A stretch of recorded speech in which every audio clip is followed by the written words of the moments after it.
এই মুহূর্তের সবথেকে বড় খবর, সকাল হতেই বড় ঘোষণা সুপ্রিম কোর্টের, আর তাতে করে অস্বস্তি বাড়ল রাজ্য সরকারের। একদিকে যখন ডিএ মামলা নিয়ে দেওয়ালে পিঠ থেকে গিয়েছে মমতার সরকারের, ঠিক সেই সময় আরও একটি মামলা নিয়ে চাপে পড়ে গেল মমতার সরকার। কি হয়েছে চলুন বিস্তারিত জেনে নেওয়া যাক। তবে তার আগে আপনাদের কাছে বিনীত অনুরোধ, ভিডিওটি ভালো লেগে থাকলে লাইক, কমেন্ট, শেয়ার এবং সাবস্ক্রাইব করতে একদম ভুলবেন না। চলে আসি বিস্তারিত খবরে। সুপ্রিম কোর্টের আজকে সকালবেলাতেই বড় ঘোষণা। আজকেই 26,000 শিক্ষকের চাকরি বাতিল মামলার রিভিউ পিটিশনের যে মামলা হয়েছিল, সেই মামলার আজকে ফল প্রকাশ করা হবে, অর্থাৎ রায় ঘোষণা করা হবে সুপ্রিম কোর্টে। কিন্তু কখন?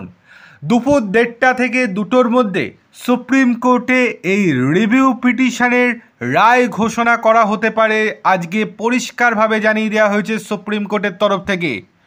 সুপ্রিম কোর্টে মামলাকারীদের দাবি ছিল যারা যোগ্য তাদের যেন নতুন করে পরীক্ষা দিতে না হয়, কারণ সুপ্রিম কোর্ট 2016 সালের প্যানেল বাতিল করে যোগ্যদের নতুন করে পরীক্ষা দিয়ে চাকরিতে যোগ দেওয়ার কথা বলেছিল। কিন্তু কি হবে 26,000 চাকরিহারার ভবিষ্যৎ? আজকেই সেটা দুপুরবেলাতে জানা যাবে। 2016 সালের এসএসসি চাকরিহারাদের রিভিউ পিটিশনের রায় আজকেই ঘোষণা করবে সুপ্রিম কোর্ট। তেমনই বলছে সুপ্রিম কোর্ট। এই রায় নিয়ে উদ্বেগ রয়েছে রাজ্যের চাকরিহারাদের একাংশের মধ্যে।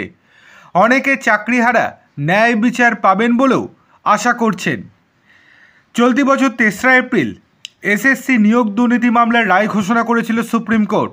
তৎকালীন প্রধান বিচারপতি সঞ্জীব খান্না এবং বিচারপতি সঞ্জয় কুমারের বেঞ্চ দুর্নীতির অভিযোগে 26,000 চাকরি বাতিল করে দেয়। 2016 সালের পুরো নিয়োগের প্যানেলই বাতিল করে দিয়েছিল। পরে আবার রিভিউ পিটিশন হয় এবং সেক্ষেত্রে বর্তমানে কি রায় দেয় সেটাই এখন দেখার।